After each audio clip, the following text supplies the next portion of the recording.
whatever we do, change comes. Coming with the implosion of our imperium, and it's coming with the rapid degradation of the ecosystem itself. And there's nothing we can do to stop it. It's how we cope with this change. Will we respond rationally? Will we learn to speak to the world with a new humility and recreate structures within our own communities for sustainability? Or will we continue to live in illusion? And in a way, it's a matter of awakening ourselves to our new reality and responding to it.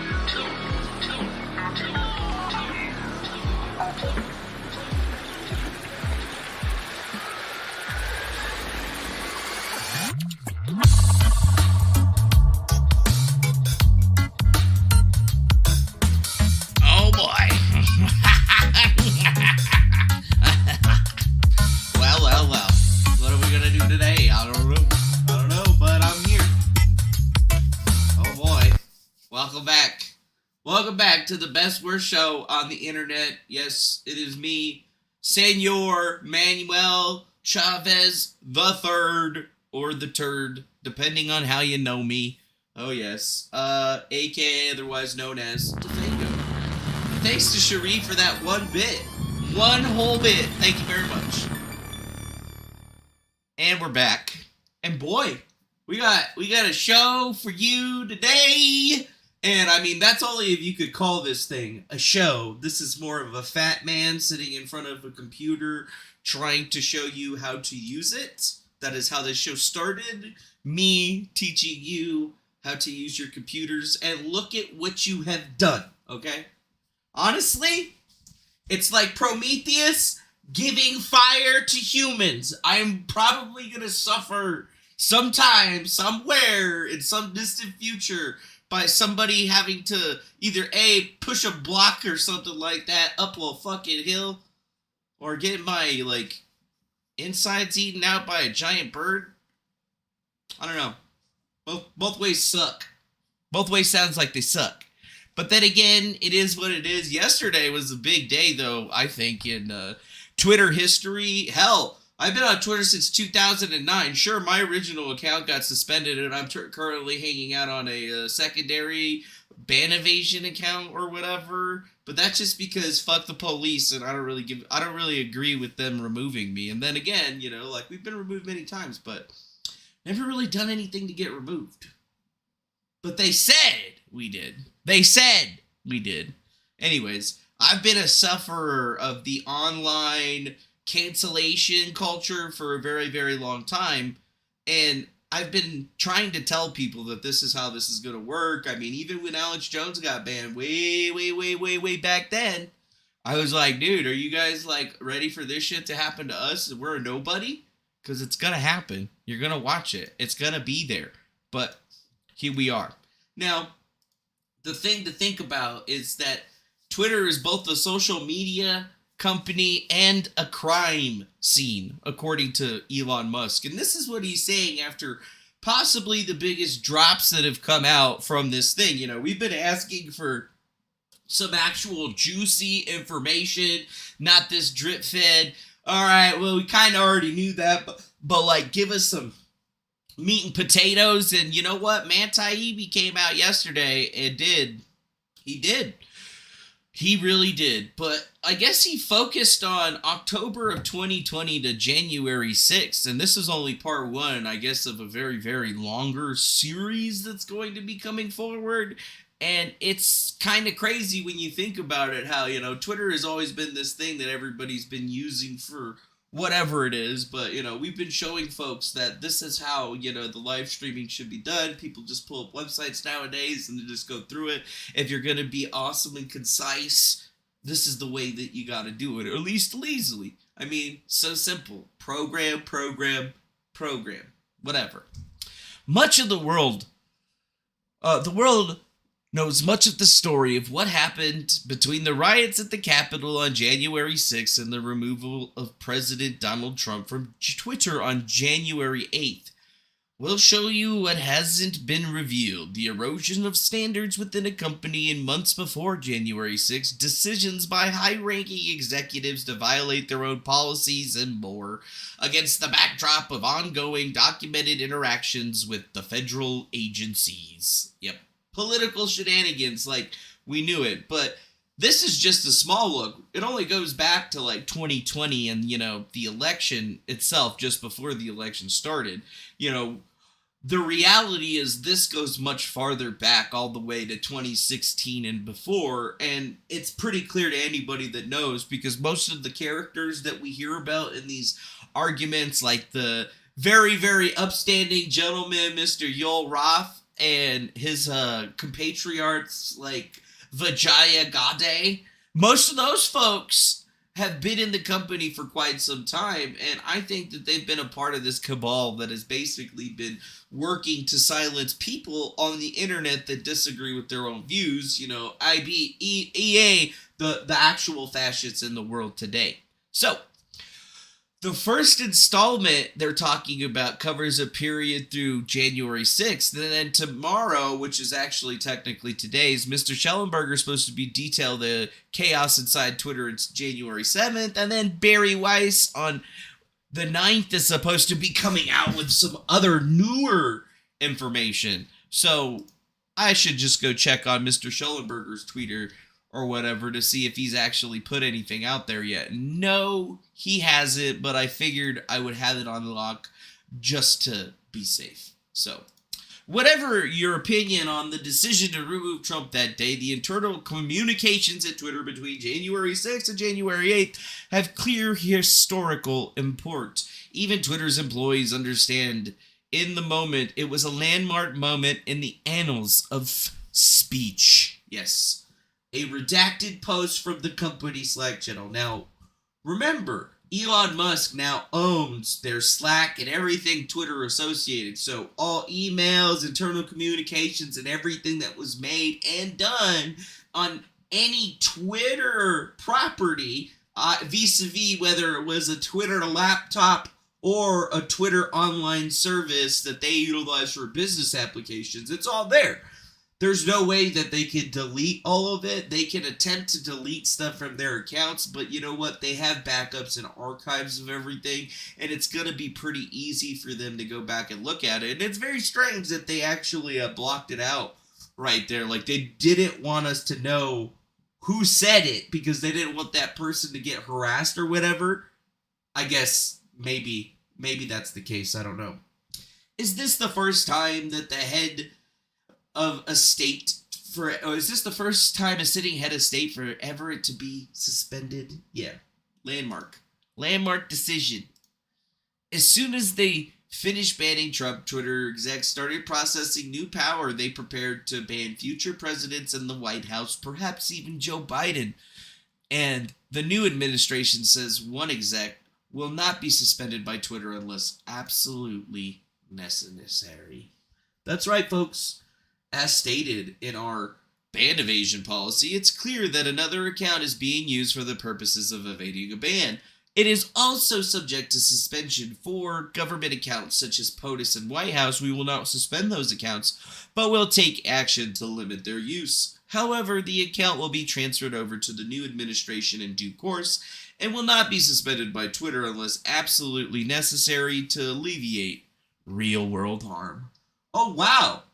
That's pretty cool. Twitter decided to become the arbiter of everything, and they're like, whoa, dude, if the new administration decides that it's popping off, we're going to go ahead and, say that we're going to reserve the right to take them down because we don't need another Donald Trump, right? If the next administration's Donald Trump, we got to have ourselves a little piece of information to keep ourselves clean, right? That's what they were looking for? Maybe. Possibly. Twitter executives removed Trump in part over what one executive called context surrounding the actions by Trump supporters over the course of the election and, frankly, the last 4+ years. In the end, they looked at a broad picture, but the approach can cut both ways. Wow. See, this is great stuff. This is, I guess, an email, or no, actually, that's a Slack message to Vijay Gade. It says, I'm working with blank on a team to put together a doc to share with you with the POV from our research, our academics whom we have been working with, etc., on Donald J. Trump's language as coded incitement to further violence. Oh yes, coded language to codedly incite violence on other people. Yes, I've created a whole entire document that tells you about coded language. Where have we heard this before? Where have we seen this before? Oh, right. Coded language, Pizzagate. Yeah, I totally remember this whole coded language thing. People were doing that all over the place before the Hillary Clinton emails. It's kind of funny to see the shoe on the other foot. It's really funny to see the shoe on the other foot. In the meantime, here's a quick take. The decision on whether to pull that particular tweet or to use the last straw for Trump's defense on how many factors, including the overall context and the narrative in which the tweet lives. We currently analyze tweets and consider them by a tweet-by-tweet basis, which does not appropriately take into account the context surrounding. You can use the yelling fire into a crowded theater example. Context matters, and the narrative is that Trump and his friends have pursued over the course of the election, and frankly, the last 4 years must be taken into account when interpreting and analyzing the tweet. And two, the larger question is around our moral imperative and the decision as a company in which user sentiment should not derive based on number one. I believe that his tweet does not violate our rules when taking that historical context plus current climate into account. Wow. So this is a great example of somebody making something into nothing, but no, this is an even better example of the actual mind process that they were talking about. So it's so lately done that they actually had to invent documentation that talks about coded language and how there's context that they're looking into and how the last 4 years and how dangerous this person is. I mean, they're literally inventing ways to basically justify what they've done.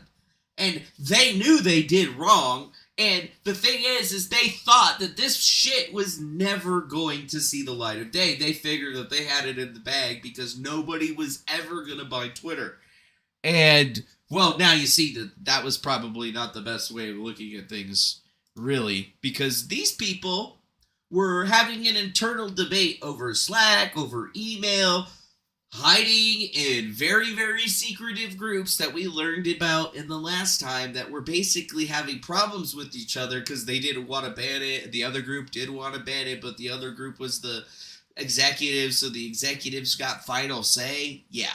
The bulk of the internal debate leading to Trump's ban took place in those January days. However, the intellectual framework was laid in the months preceding the Capitol riots.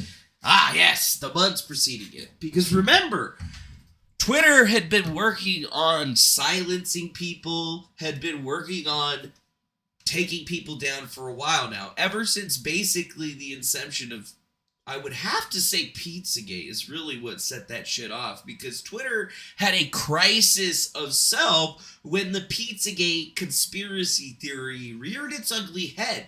Remember, it was all about Pizzagate that started most of what Twitter had to have seen as to be a big problem, because remember, Pizzagate was going on before the whole election thing, and then after the whole election thing, everything morphed and codified into something completely different.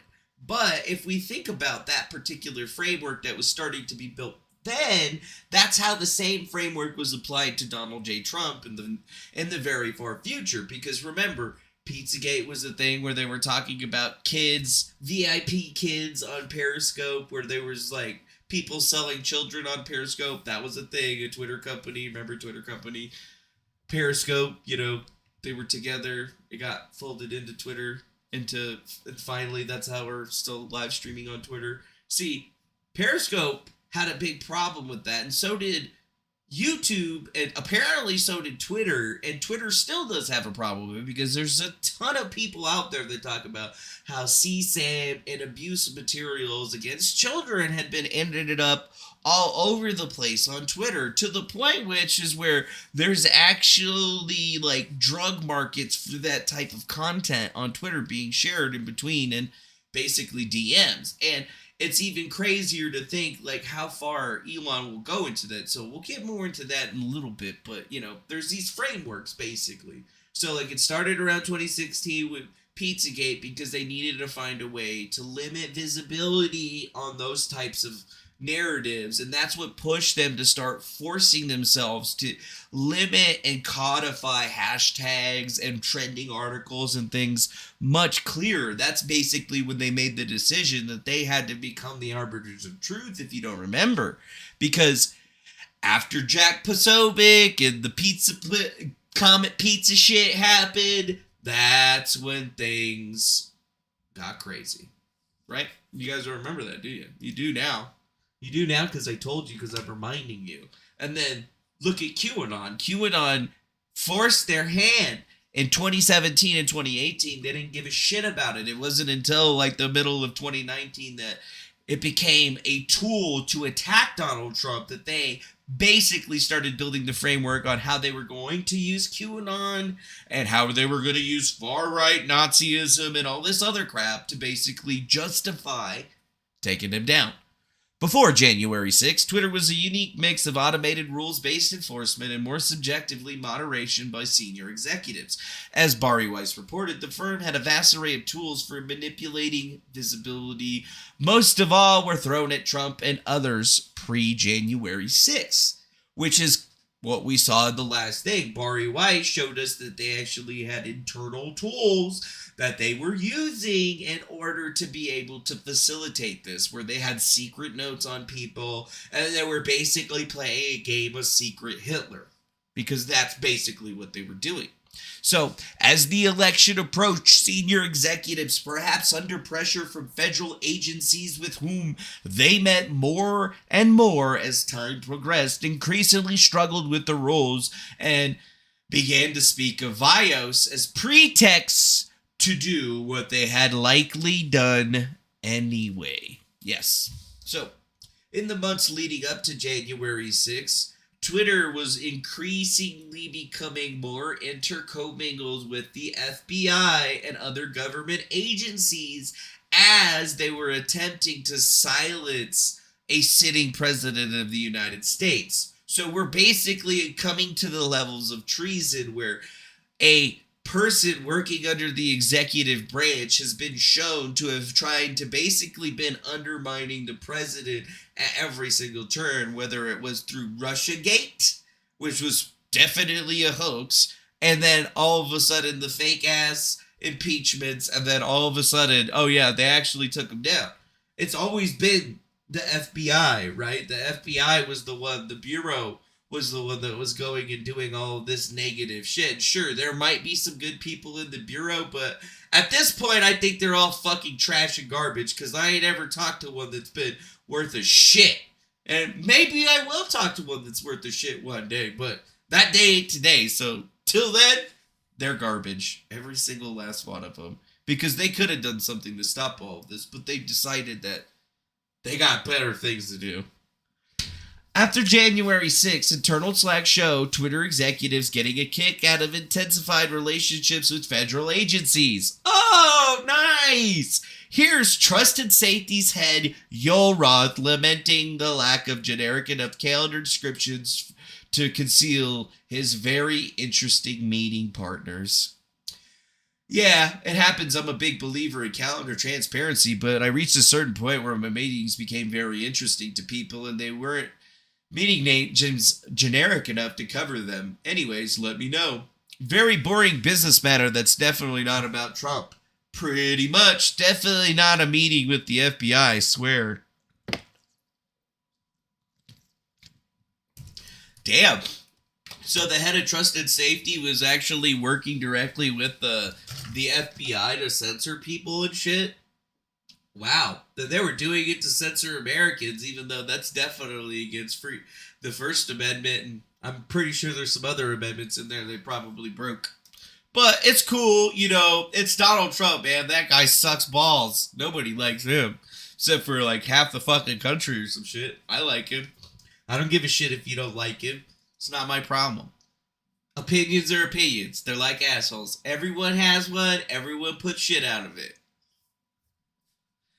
These initial reports are based on searches for docs linked to prominent executives whose names are already public. They include Joel Roth, former head of Trust and Safety, former Trust and Policy Chief Vijay Gadde, and recently planked walk Deputy Counsel Jim Baker. One particular Slack channel had a unique window into the evolving thinking of top officials in late 2020 and early 2021.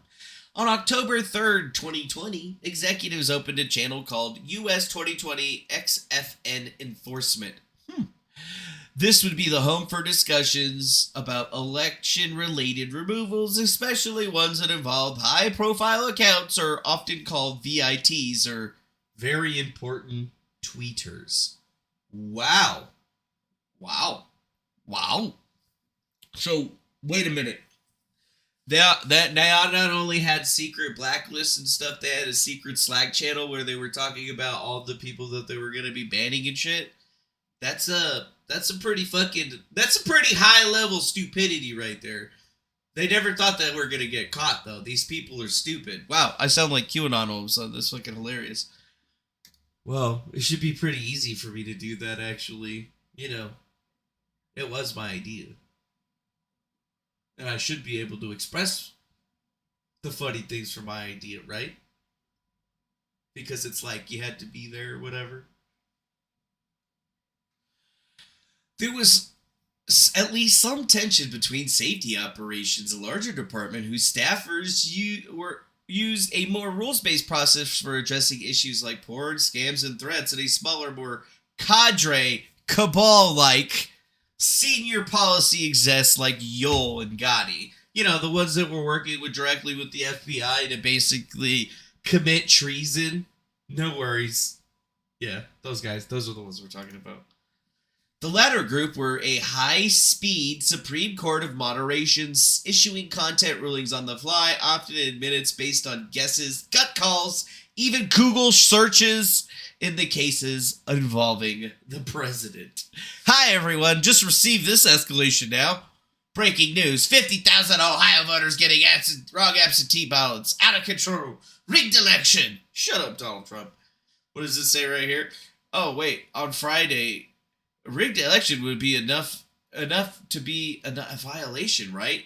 You're right. If the claim of fact were inaccurate, yes, but it looks like it's true. NPR posted 50,000 voters. Yeah, dude. So, wait a minute. You're telling me that the biggest Twitter talking country or community in the entire world, you know, these guys were literally Googling shit to figure out facts? That's how they were basically doing what I do. So, wait a minute. You mean the best of the best of the best out there do exactly what I do every single day? They just type some shit into Google, and that's how they come to their opinions about removing people and shit? Wow. It's fucked up. And I mean, that's actually a win for Trump right there, just like, you know, throwing it out there. During this time, executives were also clearly liaising with federal enforcement and election agencies about moderation of election-related content while they were still at the start of reviewing the Twitter files. We're finding more about these interactions every single day. Wow. So now when we look back at 2020 and how the moderation on Twitter was going through, you have to actually 100% find it factual that the FBI and a secret cabal of individuals at Twitter were making all of the decisions. And even guys like Jack Dorsey were involved, and they cannot be uninvolved from this situation because they didn't do anything about it. They literally participated in it. They participated in it. Policy Director Nick Pickles is asked if they should say Twitter detects misinfo through machine language, human review, and partnerships with outside experts. The employee asks, I know that it's been a slippery process. Not sure if you want our public explanation to hang on that. Can we just say partnerships, e.g., not sure we describe the FBI DHS as experts or some NGOs that aren't academic. Yeah. I wouldn't describe the FBI or the Department of Homeland Security as being experts in just about anything other than being a bunch of fucking assholes. Yeah, FBI agents, expert assholes. DHS agents, expert assholes. Are they really good with, like, computers and shit like that? Absolutely not. Nope. What I do every day basically puts their everyday job to shame. Like, there's literal government agents that their whole job is to Google shit. And they get paid like $80,000 a year or some shit like that. And I literally destroy them on a daily basis. Like, with my investigations to the point where in an hour, I can define more information than they could do in like 3 weeks. Which is fucking hilarious, if you ask me. But then it is, what it is. Like, they got my old laptop. Did they do anything with it? No. No, they didn't, man. They did not. Yeah. What's this? And Pickles, are you comfortable with marketing talking about this info thing that we detected like this? No, we're not comfortable with saying that because we don't detect it with machine learning and machine language. We just have a couple of fucking assholes that are like, oh, somebody reported this? Ban. Somebody reported this? Remove. Oh, my liberal sensitivities have been hurt. I am going to ban you. And now people realize that the whole House of Aventi thing was really fucking hilarious if you understood the context as to why I did it in the first place. And then it got even more hilarious when somebody else tried to monetize it and then tried to make fun of me, telling me I couldn't do it, but I had done the thing that he had always wanted to do, but I did it in like 2 minutes. This post about the Hunter Biden laptop situation shows that Roth not only met with the FBI weekly, and DHS, by the way, but with the Office of the Director of the National Intelligence. That means the DNI, which is, remember, I did stuff with IARPA, which answers to the Office of the DNI, and then that's the same Director of National Intelligence that's, like, in control of all, like, the CIA and shit like that. Twitter was, like, on all that shit. What's this right here? Roth's report to the FBI, DHS, DNI is almost farcical in its self-flagellating tone. We blocked a New York Post story, then unblocked it, but said the opposite. Cobbs is angry. Reporters think we're fucking idiots. In short, fuck my life. Bot application. Y'all are as checked in. Here's what he said. What's new since your last check-in? Hack materials exploded. We blocked the NYP story, then we unblocked it, but said the opposite. Then we said we unblocked it. Then now we're in a messy situation where our policy is in shambles. Comms is angry. Reporters think we're idiots, and we're refactoring your exceedingly complex policy 18 days out from an election. In short, fuck my life. Weekly sync with the FBI, DHS, and the DNI election security. The meeting happened about 15 minutes after the aforementioned hacked materials implosion, and the government declined to share anything useful when asked. Monthly meetings with the FBI and FTF briefed on several ongoing investigations. Wow, that's fun. That seems great. So, not only did the meeting happen with the FBI, DHS, DNI happen 15 minutes before the Hunter Biden files leaked. Like, that's some fucking timing right there, dude. That is some timing, actually, if you think about it. The government stooges were meeting with the other government stooges 15 minutes before that story went out. It was like an emergency meeting. And they were meeting weekly about this shit, about how they were going to censor the story because they wanted to make sure that they could get Joe Biden into the presidency. Telling you, dude, this shit's fucked up, man. Treason, bro. Treason against the sitting president by his own fucking people.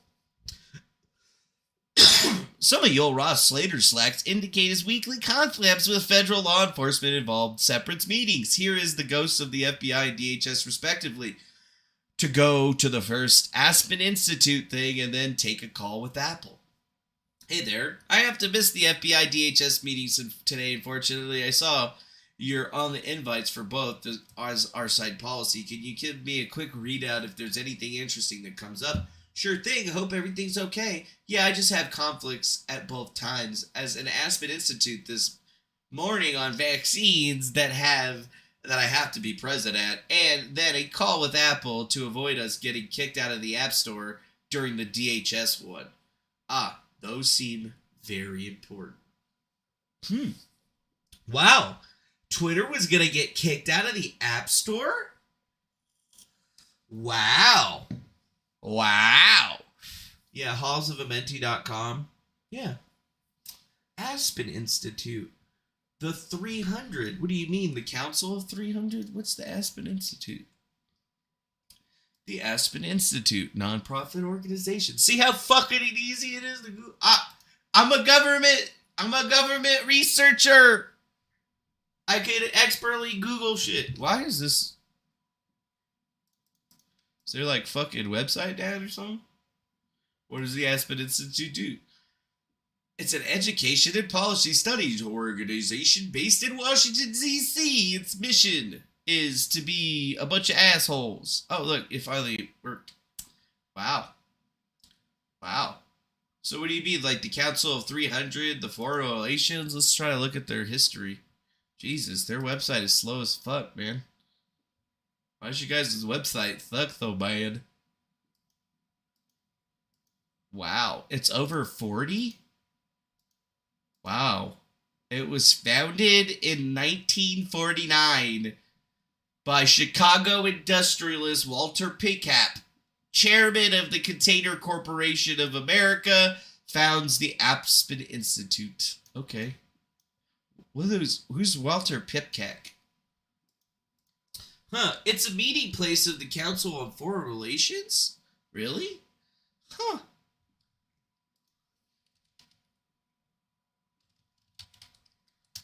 Not CFG. CFR. You're talking about the Code of Regulations? Oh no, you're talking about the Council of Foreign Relations. So the Council of Foreign Relations be meeting with the Aspen Institute, and the Aspen Institute's the place that Yoel Roth had to ditch a meeting with the government of the United States, the FBI, the DHS. He literally ditched the DHS meeting because he needed to talk to Apple, and he needed to talk to somebody at the Aspen Institute about vaccines, because they're literally more important than the government to him. See, priorities, friends! Meeting places for lizard people, I guess. Yeah, kind of seems a little strange if you ask me. Here the FBI sends reports about a pair of tweets in the second, which involves former Tippecanoe County, Indiana Council Republican named John Basham claiming between 2% and 25% of the ballots by mail are being rejected in error. I believed it was deemed no vio on numerous occasions. Do we have a moment ready for this one? Ooh.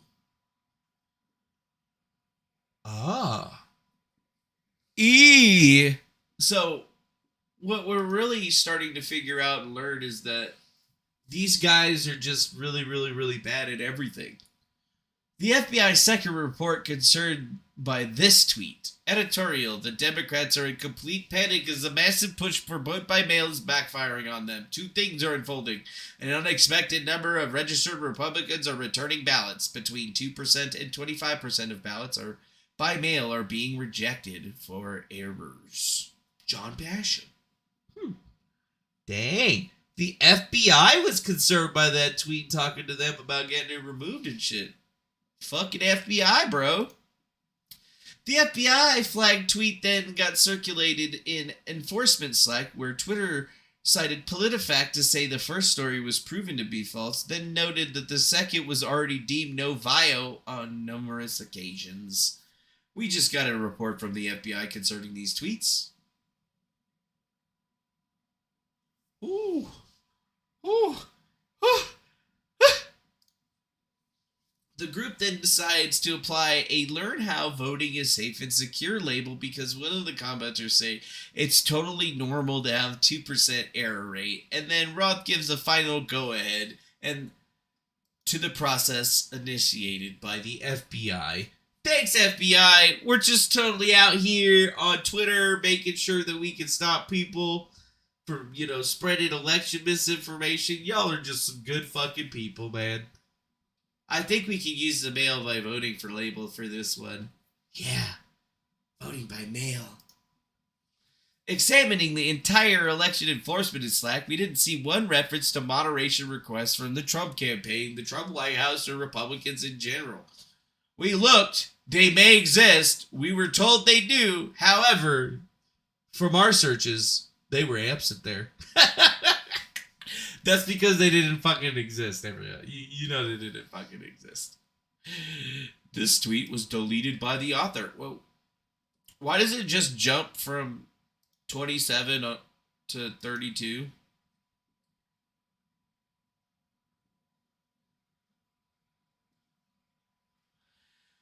This inspires a long Slack that reads like a Titania McGrath parody. I agree, it's a joke, concedes a Twitter employee, but he's also literally admitted to a tweet a crime.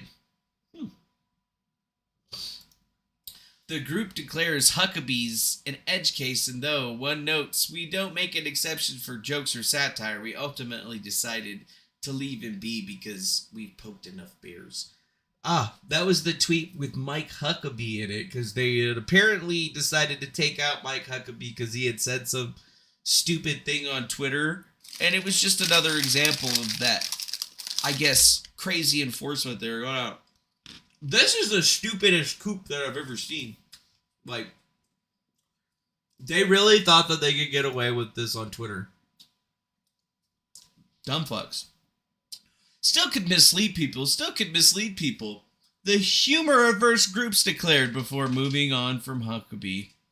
Just another example of a Slack chat of all these different people that work at Twitter talking about what they did to Mike Huckabee and chortling with glee because they did something about it.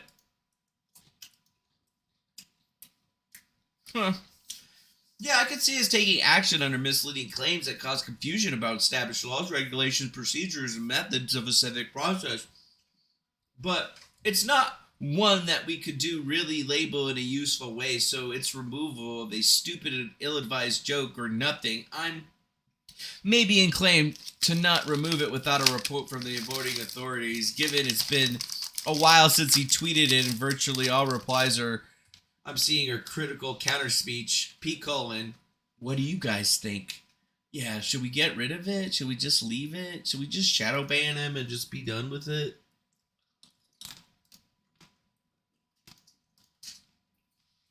Cricket farms are gross.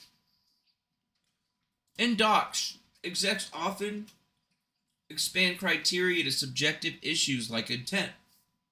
Yes, video is authentic, but why was it shown? Orientation? Was it banned tweet shown to condemn or support? Or reception? Did the joke cause confusion? This is a reflex that is going to become key in the January 6th. Another employee preparing to slap a mail-in voting safe warning label on a Trump tweet about a postal screw-up in Ohio before realizing the events took place, which means that the tweet is actually factually accurate.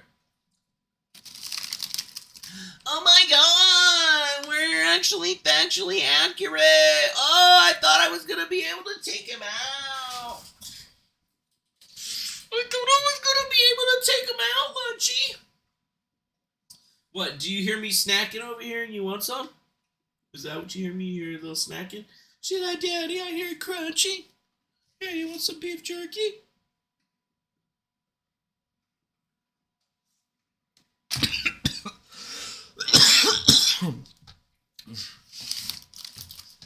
Puppy's huge.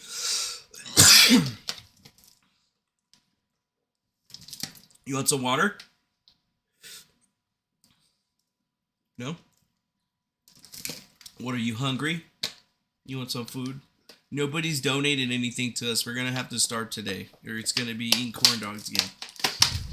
We're going to be eating corn dogs again, won't you? Anyways, so Yoel Roth and the rest of them, we've already seen like most of this stuff like before, but it just kind of gives you like the understanding as to what they were really doing. Very well done on speed. Trump was being visibly filtered late as a week before the election. Here, senior execs didn't appear to have a particular violation, but still worked fast to make sure anyone fairly anodyne Trump tweet couldn't be replied to, linked, or shared. Some of all of the content shared in this tweet is disputed and might be misleading about the election and/or other civic processes. Big problems and discrepancy with mail-in ballots all over the USA must have a final total on November 3rd. Stay informed. Learn how voting by mail is safe and secure. Find out more. This tweet can't be replied to, liked, or shared. Right. Kind of crazy when you really think about it. What's the team's recommendation? Thank you. Totally agree with the recommendation. Flagging right now with the leadership, given that POTUS will set up a call. Can we use a new doc for the PII review? Okay. We'll also include a playbook after. EDI approved. Yeah. On speed. They didn't want to have anybody fighting with them. They didn't want to have anybody being able to stop them. They didn't want anybody learning about how deep in the sauce that they were. Like, Yoel Roth thought he was doing God's work by fucking taking Trump off of Twitter. And that's the problem.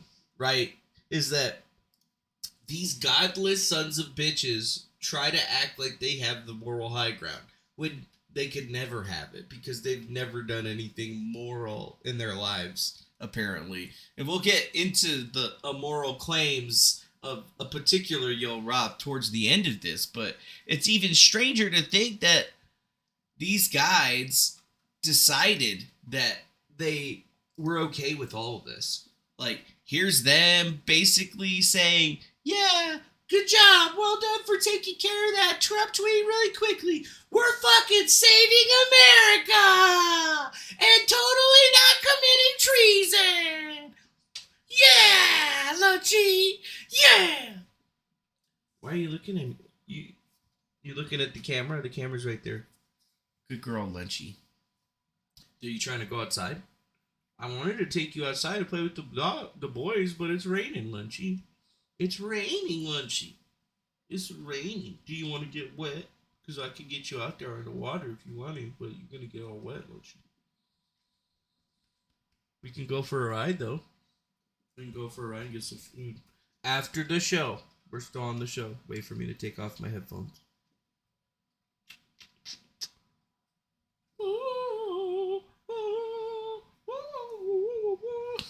Yeah.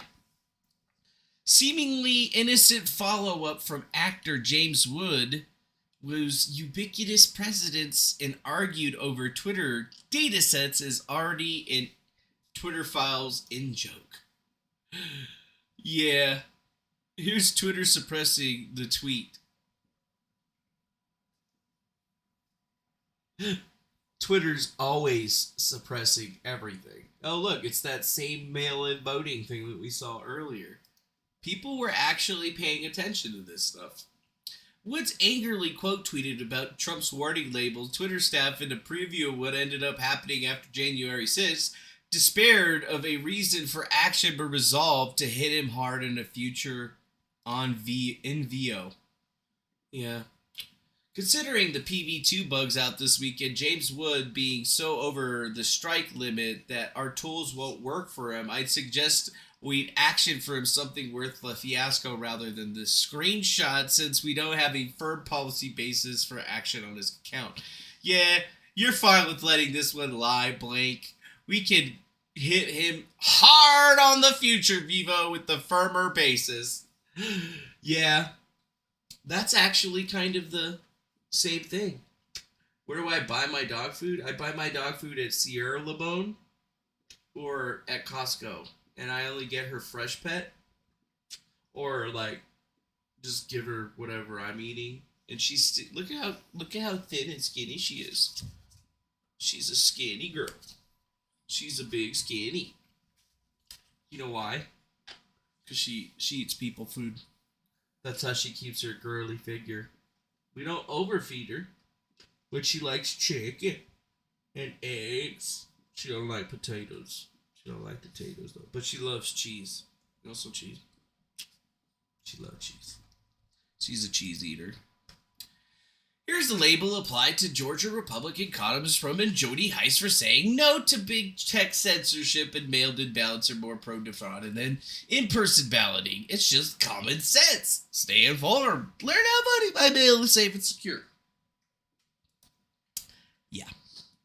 Yeah.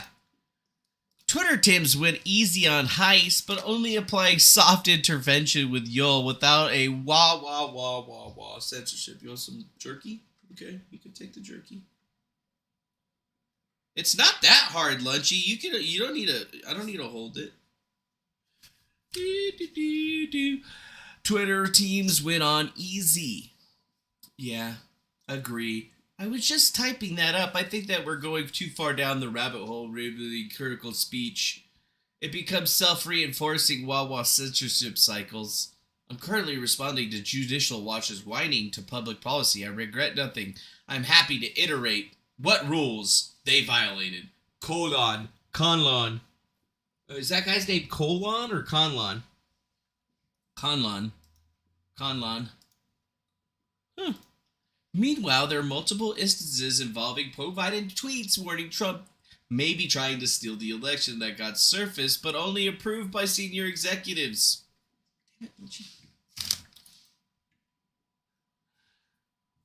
They got surfaced. This one, they decide, is just expresses the concerns that mailed-in ballots may not make it in time. You gonna go? Here. You taking the jerky and running? So I do. Okay. It was always okay for you to take the jerky. I bought you that jerky. That's your jerky. What? You don't feed your dogs jerky? I try not to feed her a lot, but, you know, the good stuff. Meanwhile, involving pro-Biden tweets, they expressed concerns, and they took actions.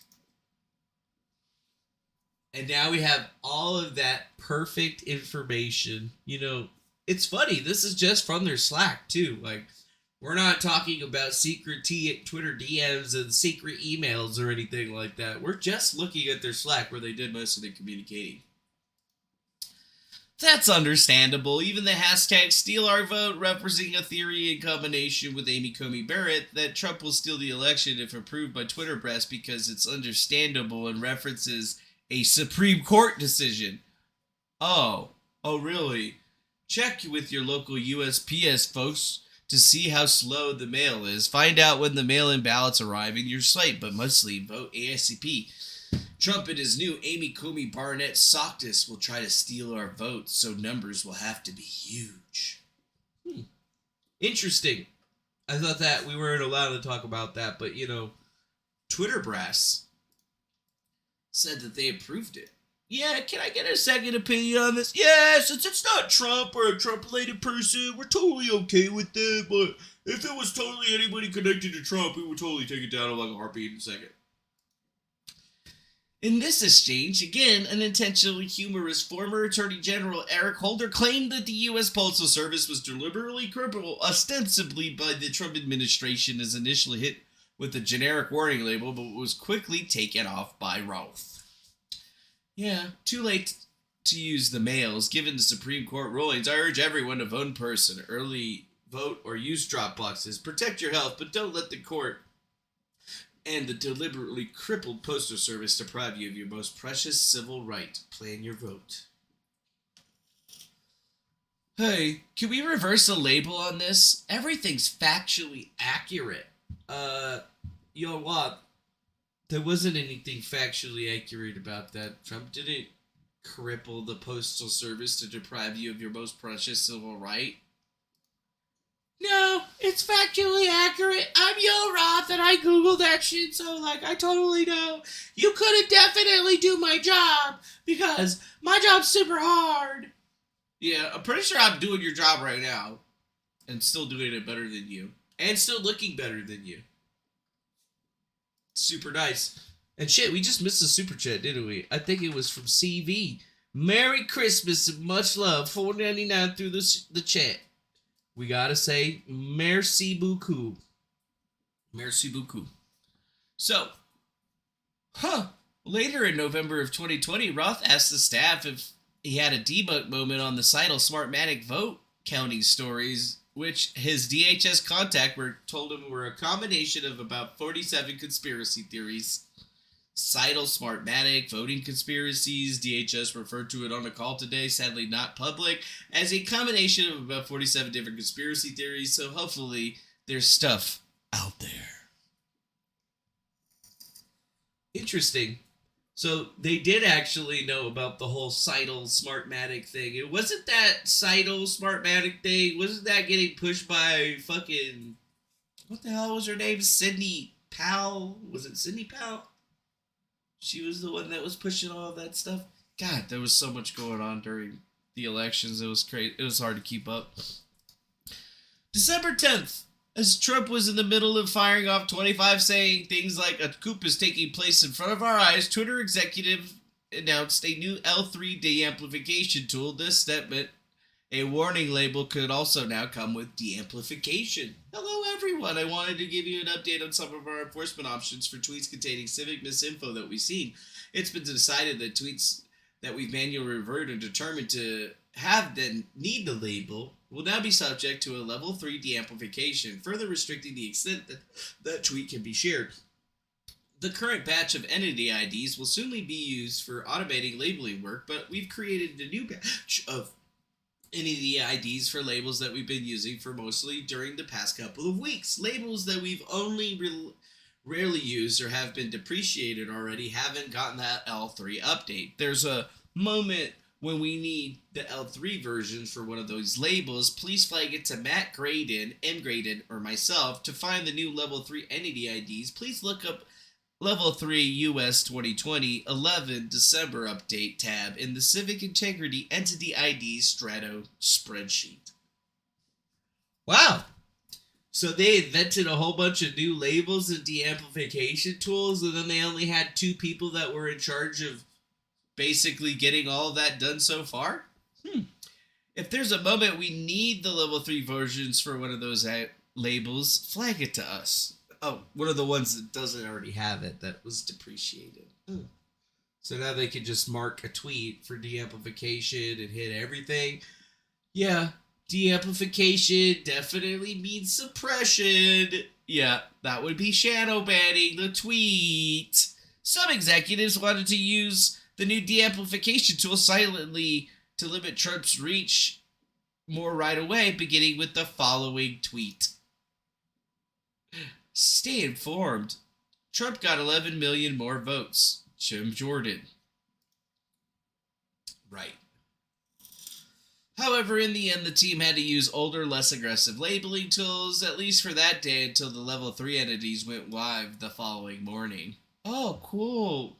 We wanted to get it all done. We wanted the labels to be up there, but guess what? We can't use it. We got to use one of the other ones. The other ones aren't going to be ready to go until tomorrow. You see how they do it? Tools.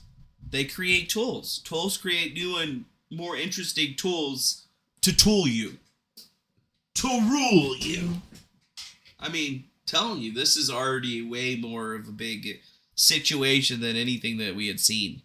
The significance shows that Twitter in 2020 at least was deploying a vast range of visible and invisible tools to rein in Trump's engagement long before January 6th. The ban will come after other avenues have been exhausted. In Twitter docs, Execs briefly refer to bots. IG, let's put a bot on that. A bot is just an automated heuristic moderation rule. It can be anything. Every time a person in Brazil uses green and blob in the same section, an action might be taken. And then, yeah, bot application B01, blah, blah, blah, blah, blah.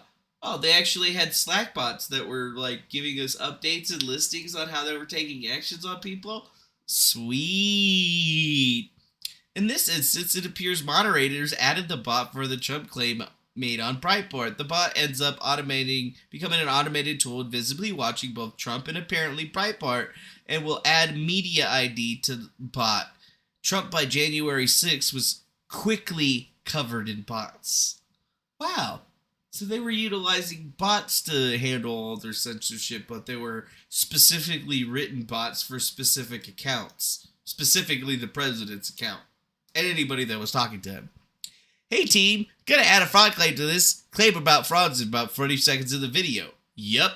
We'll also add media ID to the bot, so if the bot sees the video on Twitter or whatever, it'll immediately get the same treatment. That way our jobs are going to be insanely a lot more easier while we're censoring American citizens because we don't like what they say. There's no way to follow the frenzied exchanges about Twitter personnel between January 6th and the 8th without knowing the basics of the company's vast lexicon of acronyms and Orwellian unwords. To bounce an account is to put it in timeout, usually for 12-hour review cool-off. Yeah, heads up, folks, give it another few minutes and then proceed with bouncing. Oh yeah, bounce them. Interest, what the fuck?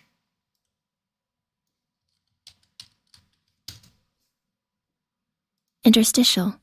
Interstitial. Okay, what the fuck? One of the many nouns used in a verb in Twitter speak. Denying is another, means placing a physical label on top of a tweet so it cannot be seen. PII has multiple meanings. One meaning public interest in whatever. Copy a label applied, or public interstitial. Public interest reasons for the post below were also referencing proactive visibility filtering. FTR, these were interstitialized by our agents who are prioritizing proactive cues, so process working well at the moment from that perspective. This is all necessary background of the January 6th. Before the rise, the company was engaged in inherently insane and impossible project trying to create an ever-expanding, ostensibly rational set of rules to regulate every conceivable speech situation that might arise between humans so that they control the narrative in its entirety. This project was preposterous, yet its leaders were unable to see this, having become infected with groupthink, coming to believe since that it was Twitter's responsibility to control as much as possible and what people could talk about, how often, and with whom.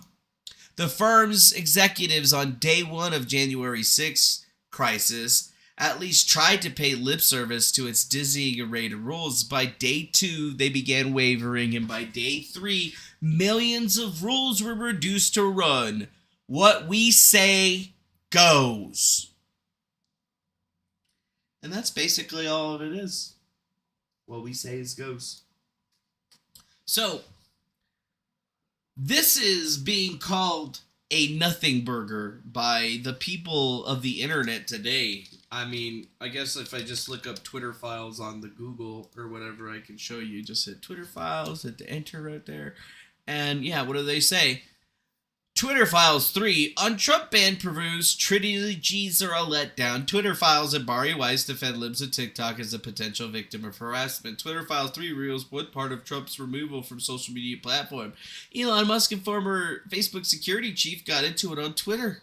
Yeah, kind of seems like the news media doesn't really care about it. They're not viewing it as a bombshell piece of information. And then look at this fucking picture of Elon Musk on here. The fuck? This is like the worst picture. Elon Musk's Twitter files are bait. Former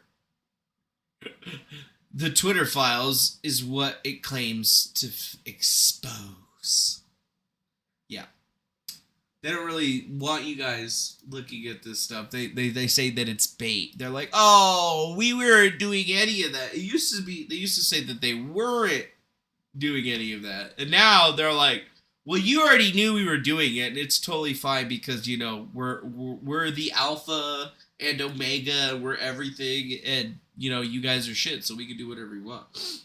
So, essentially, the reality of what we're looking at is possibly the most insidious thing to date that we've seen. And it is far from a nothing burger. This is a big piece of information because not only does it really show that people Elon Musk was saying were like totally cool and amazing people.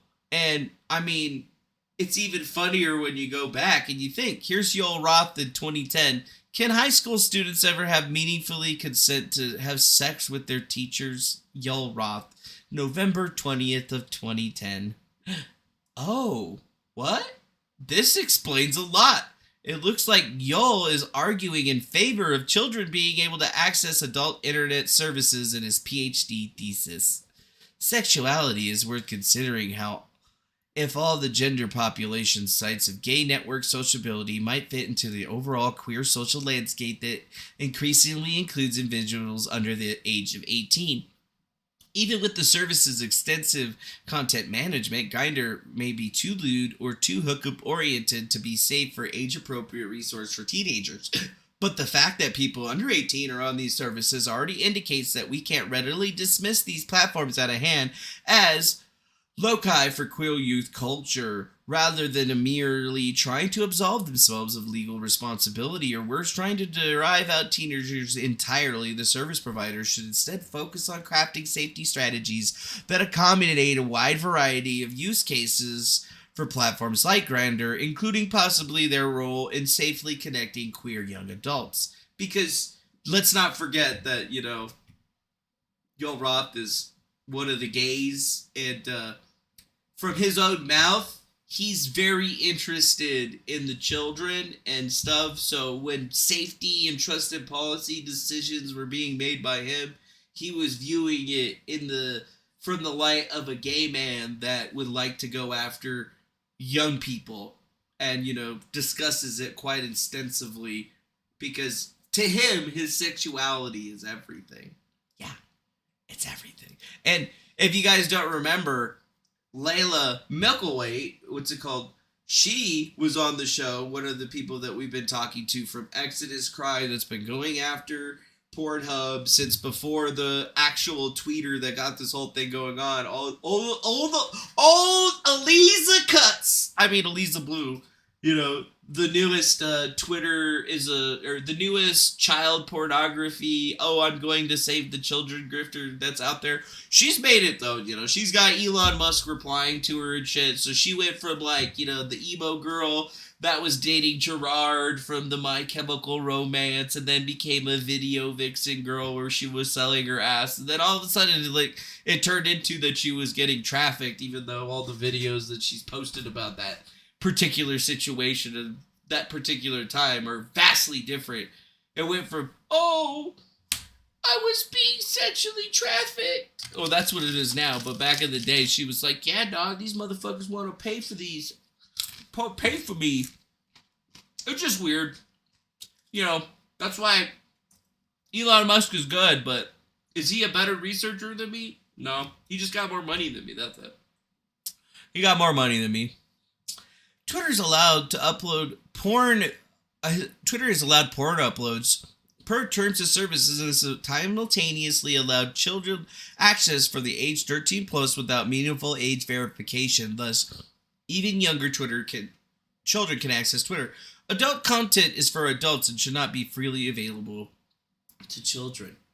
And that's the big thing, is that, you know, this is the same chick right here that is literally helping take down Pornhub and the Mind Geek empire and doing a very good job of it. This is the chick that fucking got rid of Visa and MasterCard at Pornhub.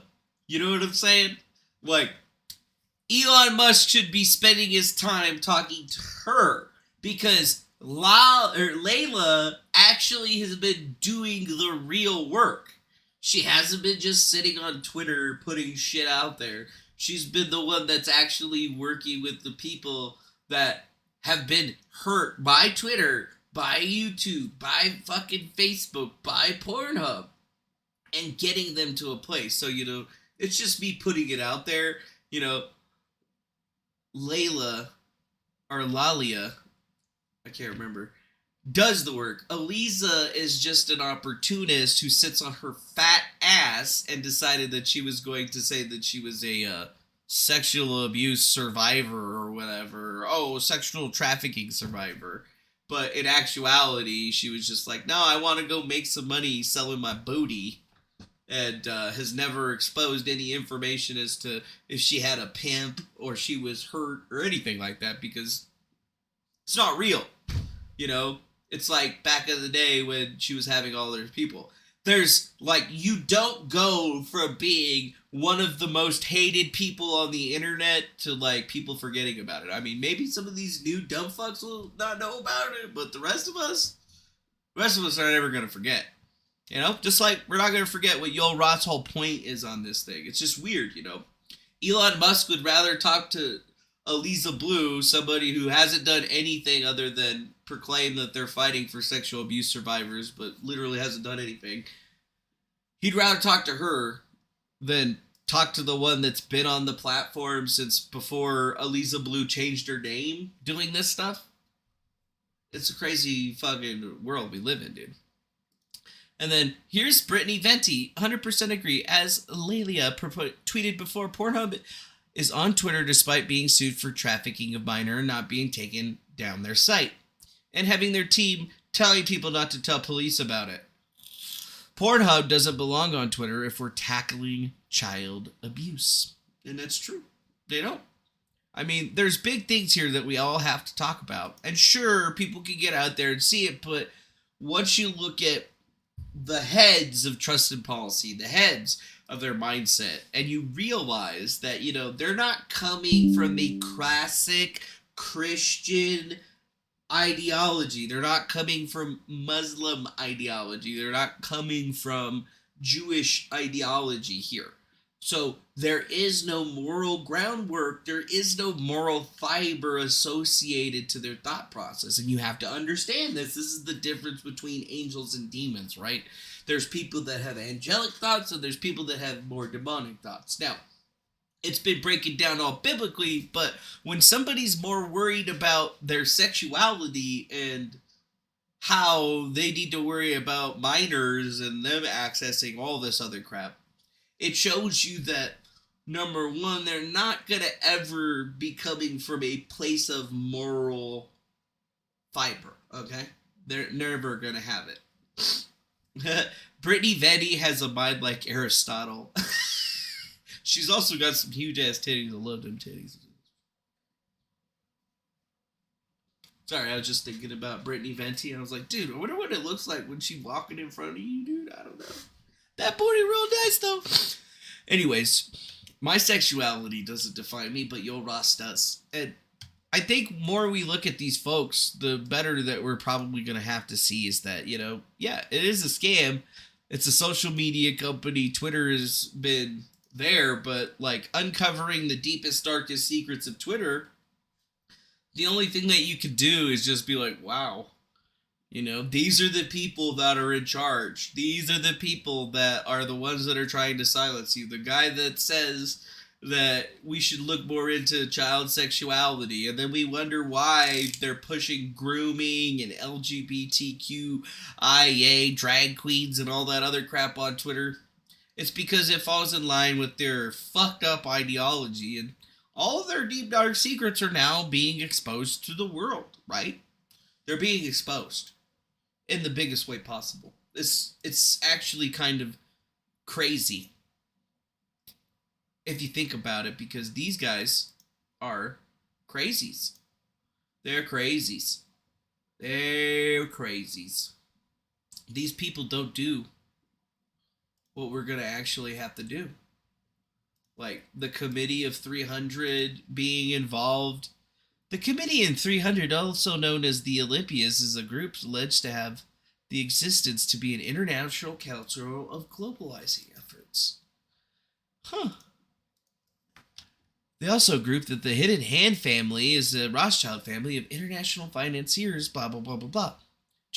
Dr. John Coleman has written several books about the subject, most notably a document stored in the CIA library that says that they're merely part of the club and not leaders. Could it be the Illuminati, dude? J.R. Riggs, what is all this shit you're posting up in this shit? 13 years ago.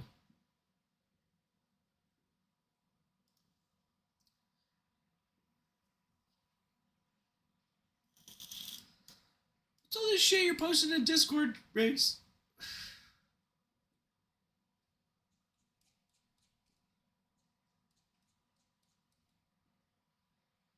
The Club of Rome? Diabolical group founded in April of 1968 by a man named Aurelio Picali and co-founder Alexander King. References to the Council of 300, the Club of Rome. What is this? And who do you think they give me? The Dalai Lama himself. The 12th son of the Lama. The flowing robes, the grace. The Dalai Lama himself. So what is this, Riggs? Crime organizations do? I hate these videos like this. Club to Death, Kermayo Virgin. Wow. Wow. Wow. Wow. Wow. Wow. Yeah, I'm looking at all these damn things that you got up here, Riggs. Council of 300, Committee of 300. Where's the Discord? It's right here. Ah. Ah. Ah. There we go. Oh, look at that. Aspen Institute is a front. Rebecca Jones, hero of the left, pleads guilty to computer crimes. Wait, what?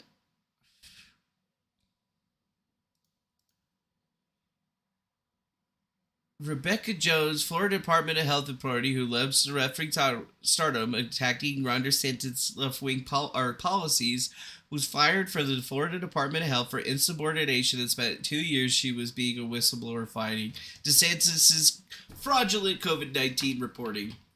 Well, on Friday, she admitted to be a criminal. She hijacked the Florida Department of Health's website computer system, lied about it, stole the data from the system, and she's a fraud and a liar. Woo! Woo! That's a little bit weird. That's what you guys had in the Discord. Ah, from when you were talking about the Council of 300. Dude, is that fucking Ron? Oh, I can't see these tweets because I'm blocked. It's alright, I can still look at it right here. Looks like Ron's come out of hiding.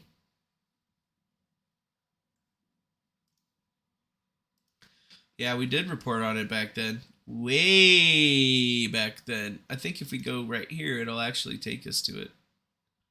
Wait, no, not that one.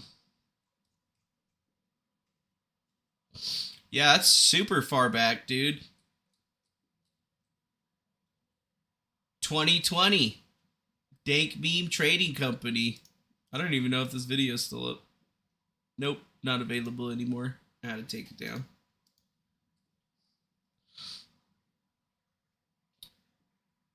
Nailed it.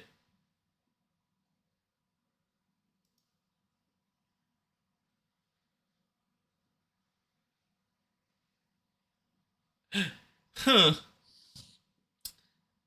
I guess it's there. We don't give out links to the Discord. Sorry, but we don't give out links to the Discord. Unless you're a subscriber. And by subscriber, you know, like, you know, Patreon. Oh, I don't have Patreon anymore. Like a Substack or a member or something like that.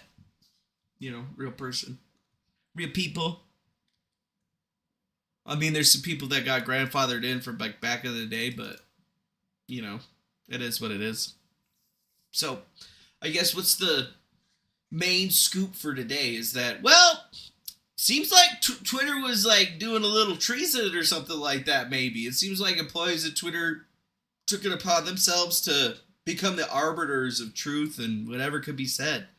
And maybe they were trying to only act on their platform, but they knew full and well that being on the platform was going to be something that they could control. And they did so in every way, shape, form imaginable. And it was just artifacts of what had already been done in 2016, 2017, 2018, 2019, and 2020.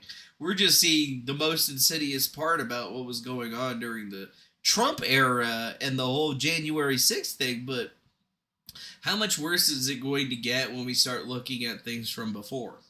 That's the big question that I kind of wonder about when I look at all this, because it's big. We're looking at some pretty historical shit here, because forever these people are going to be associated with basically silencing the sitting president of the United States and basically trying to make sure that the American people were uneducated as to the real facts as to who's in charge of their shit nowadays. Like, Joe Biden. Full-blown psyop operation through Twitter being exposed, how they were manipulating views and controlling viewpoints exactly how you would have thought the Illuminati would have. Exactly how the cabals are supposed to operate. That's what we're seeing here. See, the Illuminati isn't real, right? Like, there is no group out there called the Illuminati, but there have been groups out there that have tried to operate in this globalist ideology, take control of things. I mean, we interacted with one of them, that Cicada 3301 group, who tries to control narratives and ideology, except for they're real bad about it. No, Glenn, I haven't really heard from him. Last time I emailed him, I was asking him questions about my Glock and if I needed to do anything for my taxes. And he said, nah, everything's chill, cool. So I was just like, cool, man. Glenn seems to be doing all right. I mean, Glenn's an old man. He's been around for a fucking long time. He's totally fucking chill. Like, I'm pretty sure he's probably still doing a show on Rumble or something like that. I don't know. Probably. I wish him nothing but the best. Let's see. New York City Guns. Let's see. Yeah, I actually don't see him on. I don't see him on the Rumble. I did my videos. Let's see my channels. Hit that.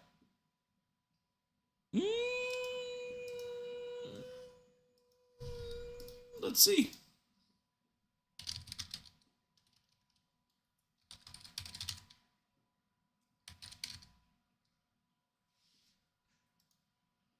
Yeah, he seems to be still around. He retweeted that thing.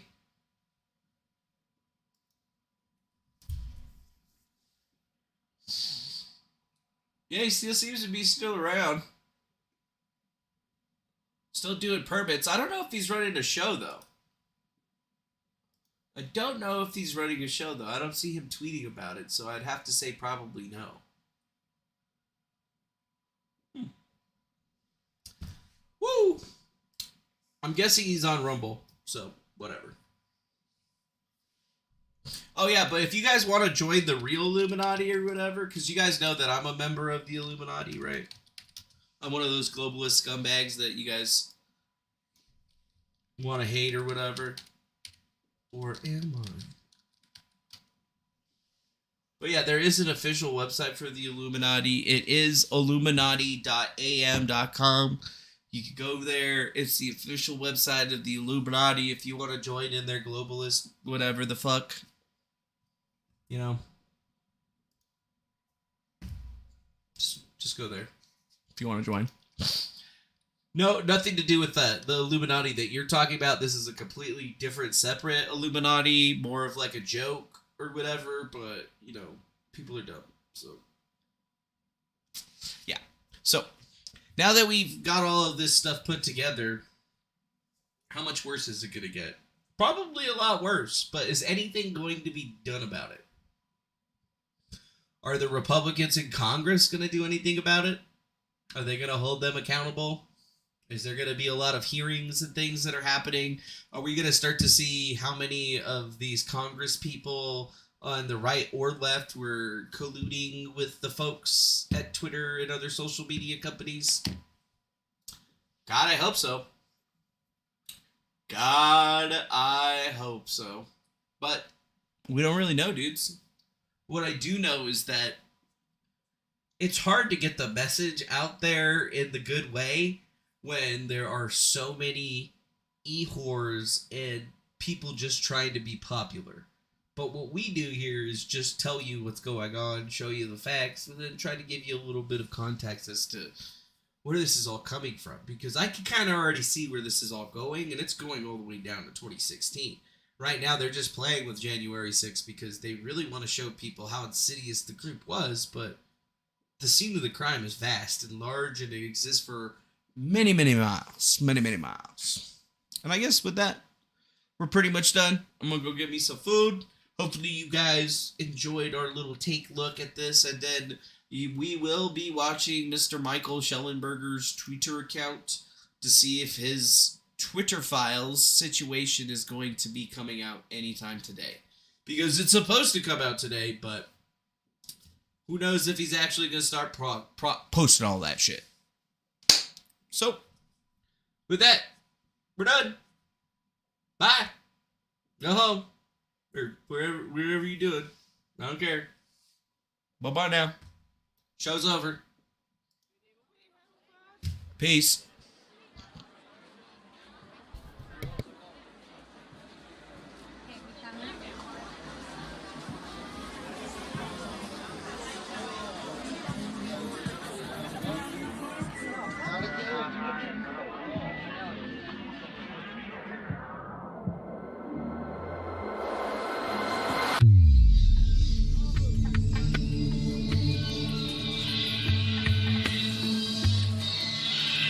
He's the one he thought, this is the arbiter. This guy is the arbiter of what's supposed to go on Twitter. He's the one he thought, and he used CNN as a guide. CNN, which is fake news. He uses CNN as a guide. His name is Yoel Roth, and he's the one that said that mail-in balloting, you look mail-in. No fraud? No fraud? Really? Why don't you take a look all over the country? There's cases all over the country. If we went to mail-in balloting, our election all over the world would look as a total joke. It would be a total joke. There's such fraud and abuse, and you know about harvesting, where they harvest the ballots and they go and grab them and they go to people's houses and they say, sign here. No, it doesn't work out. Now, an absentee ballot, you can't be there or you're sick, and you go and you register and you do all sorts of things to get that ballot, and there's good security measures. But when they send out, like in California, millions and millions of ballots to anybody that's breathing,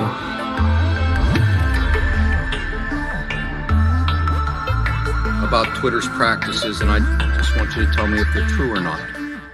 Social media is being rigged to censor conservatives. Is that true of Twitter? No. I don't know what Twitter is up to. It sure looks like to me that they're censoring people, and they ought to stop it. Are you censoring people? No. Twitter shadow banning prominent Republicans. It's bad. Is that true? No. So these were statements made by Kevin McCarthy, the House Majority Leader, on Twitter, Devin Nunes on Fox News, and President Trump on Twitter. And I want to place those statements into the record, Mr. Chairman. Without objection. I want to read a few